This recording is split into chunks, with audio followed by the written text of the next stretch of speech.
Bloodshed, massacre, brilliant feats of engineering, and acts of suicidal bravery will mark the collision between the ancient world's two greatest superpowers, Rome and Carthage.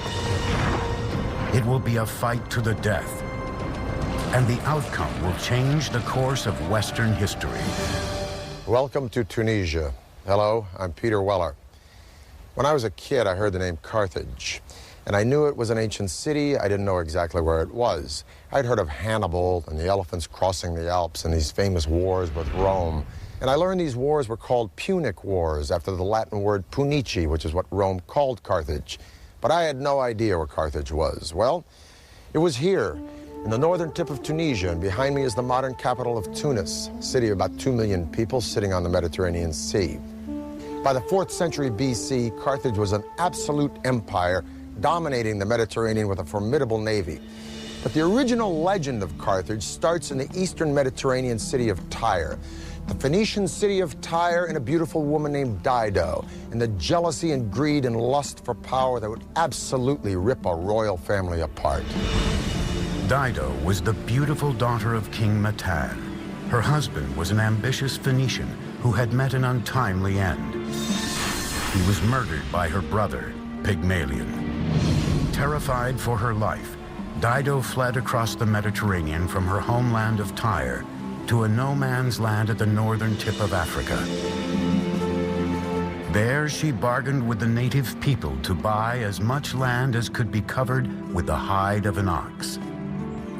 Clever and cunning, Dido cut the hide into the thinnest of strips, then arranged them to enclose a large section of fertile land. There, under her governing hand, the fantastic Carthage, or new city, would be engineered. When they came to Carthage, sized up the bay, looked at the mountains, looked at the flow of the rivers, looked at a place, the Bursa, which would be a great defensible fortress site, they said, this is it. This is where we will build our city. Dido's settlement, Carthage, quickly prospered.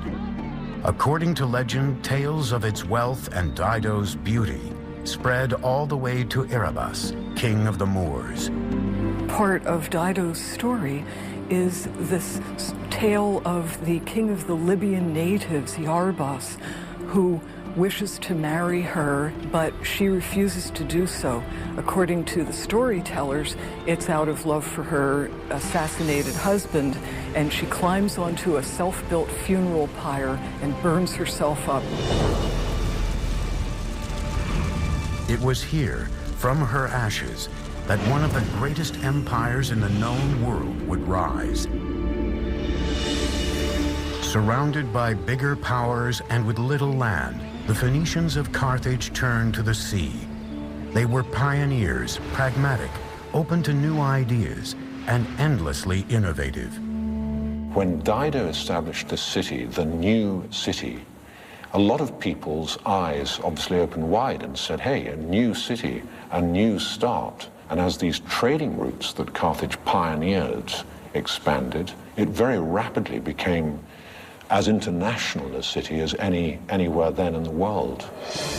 Over the next 200 years, Carthage evolves into a major Mediterranean power, establishing colonies in Corsica, Ibiza, and North Africa. By around 700s, maybe 650 BC, Carthage is a force to be reckoned with. Everybody's heard of it. Nobody messes with it. It's a very important city. Through expansive trade networks, by the 7th century BC, Carthage's new territories were generating a massive treasure chest, and its population reached 300,000, making it one of the biggest cities in the world. To some extent, you could compare it to a Manhattan. This is a huge population living in a relatively small area. So this is an important commercial and cultural hub, not only for North Africa, but also for the entire Western Mediterranean world.